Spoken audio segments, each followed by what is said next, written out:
Initiation au Kikongo authentique, le podcast de Kimbembe Kianzambi par la radio-télévision Congo, en sigle RATECO, leçon 2. Le verbe être et avoir en Kikongo. Et si une langue pouvait carrément changer notre perception de la réalité? C'est exactement la question qu'on va explorer aujourd'hui avec le Kikongo. Mais attention, ce n'est pas juste un cours de grammaire, non, on va plonger dans une vision du monde, une façon de penser l'existence qui est radicalement différente de tout ce qu'on connaît. Alors, la grande question qui va nous guider, c'est ça. Comment la grammaire, la structure même d'une langue, peut-elle sculpter toute une culture? On va voir que le Kikongo, il nous réserve des réponses franchement étonnantes. Allez, voilà notre feuille de route. On commence par la base de la base, le verbe être. Ensuite, on verra comment construire des phrases simples et comment mettre l'accent sur quelque chose. Puis on passera à la négation et on attaquera un gros morceau, la possession. Et là, c'est fascinant. On terminera avec la façon de poser des questions et la notion de genre. C'est parti! Bon, commençons par les fondations. En Kikongo, comme dans beaucoup de langues, tout part du verbe être. C'est vraiment le cœur, le noyau de l'existence. L'infinitif du verbe être, c'est kala. Mais ce qui va nous intéresser pour que ce soit bien concret, c'est sa forme au présent de l'indicatif. Et cette forme, la plus courante, c'est na. C'est court, c'est simple et c'est notre point de départ. Et voilà la conjugaison. Franchement, c'est très logique. Ngina, je suis. Una, tu es. Kena, il ou elle est. Tuna, nous sommes. Luna, vous êtes. Et Bena, ils ou elles sont. On peut remarquer tout de suite un truc intéressant. Kena s'utilise aussi bien pour il que pour elle, sans aucune distinction. On y reviendra un peu plus tard. Parfait, on a notre verbe. Maintenant, la question c'est comment on construit une phrase avec ça. C'est la prochaine étape logique. Alors là, attention, premier changement majeur par rapport au français. En Kikongo, la logique est inversée. On met l'attribut, disons l'adjectif, avant le verbe. Par exemple, pour dire « il est bon », on ne dit pas ça, on dit « wambote kena », ce qui mot à mot veut dire « bon il est ». C'est une petite gymnastique de l'esprit qui change complètement la mélodie de la phrase.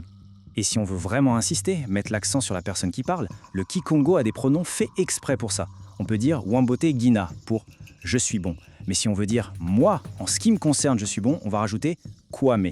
La phrase devient alors « wambote kwame gina ». C'est une façon de donner beaucoup plus de poids à ce qu'on dit.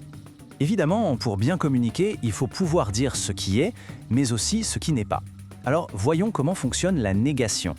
La négation en Kikongo, je la trouve particulièrement élégante. Elle fonctionne comme une sorte de sandwich ou de parenthèse autour du verbe. On utilise un petit marqueur avant, ka ou ke, et un autre après, ko. Regardez. Nginina wambote, je suis bon, ça devient kina wambote ko. Le verbe est littéralement encadré par la négation. C'est très clair, très visuel. Et maintenant, on arrive au point le plus fascinant de cette analyse. Une particularité qui n'est pas juste de la grammaire, mais une véritable philosophie de vie inscrite au cœur de la langue. La question se pose tout naturellement. Comment est-ce qu'on dit « avoir » ? Si on sait dire « je suis », comment on exprime le fait de posséder quelque chose ? Alors là, accrochez-vous bien. La réponse est qu'il n'y a pas de verbe pour dire « avoir » en Kikongo. Ça n'existe pas. L'idée même de possession est pensée d'une manière complètement différente. Le point crucial, il est là. La philosophie derrière, c'est celle-ci. On ne peut jamais avoir sans exister. Il faut exister pour avoir. Autrement dit, l'existence précède et conditionne la possession. C'est une vision du monde incroyablement profonde qui est directement intégrée dans la grammaire de tous les jours. Alors concrètement, comment on fait ? On utilise une structure qui reflète parfaitement cette philosophie. Pour dire « j'ai », on dit littéralement « je suis avec ». La formule, c'est donc le verbe « être » qu'on a déjà vu, suivi de la préposition « yé » qui signifie « avec ». Regardons quelques exemples. C'est très parlant. Pour dire « j'ai un enfant », on dit « nginaye mwana », ce qui veut dire mot pour mot « je suis avec un enfant ». Tu as un enfant devient « unaye mwana », tu es avec un enfant. On ne possède pas l'enfant, on est avec lui. Ça change radicalement le rapport à ce qu'on a. On va terminer notre exploration avec deux derniers outils essentiels, comment poser des questions et comment la langue nous révèle une autre facette de la culture Congo. Pour poser une question, c'est tout simple. Il suffit de placer un mot interrogatif, comme Keti au tout début de la phrase.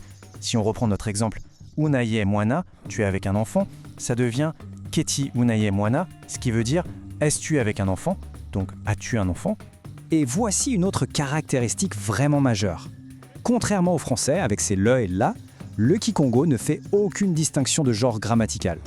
On l'a vu tout à l'heure avec kena, qui veut dire aussi bien il est que elle est. Et ce n'est pas anodin, loin de là. Certains y voient une notion de discrimination positive qui reflète la place prépondérante de la femme dans la société congolaise. Encore une fois, la structure même de la langue est un miroir des valeurs de la société. Bien sûr, si on a vraiment besoin de préciser le genre, on peut le faire. Mais on ne change ni le pronom, ni le verbe. On ajoute simplement un mot. Bakala pour un homme, un mâle, et Neketo pour une femme, une femelle. Et voilà, notre petite boîte à outils est prête. On a le verbe être, na, on a la structure de phrase avec l'attribut d'abord, on a la négation en tenaille, ka, ko, on a ce concept philosophique incroyable de la possession, être plus ia, et enfin, on s'est posé une question avec keti. Avec seulement ces quelques clés, il est déjà possible de former des phrases simples, logiques et tout à fait naturelles en kikongo. C'est bien la preuve qu'une langue, avant d'être une liste de vocabulaire, c'est surtout une structure de pensée. On termine avec cette question pour aller plus loin. Si en kikongo, avoir c'est d'abord être, alors de quelles autres manières la langue que l'on parle tous les jours façonne-t-elle souvent, sans même qu'on s'en rende compte, notre propre vision du monde ? Rateko, Nela Dimuela Ko. Yeto Congo,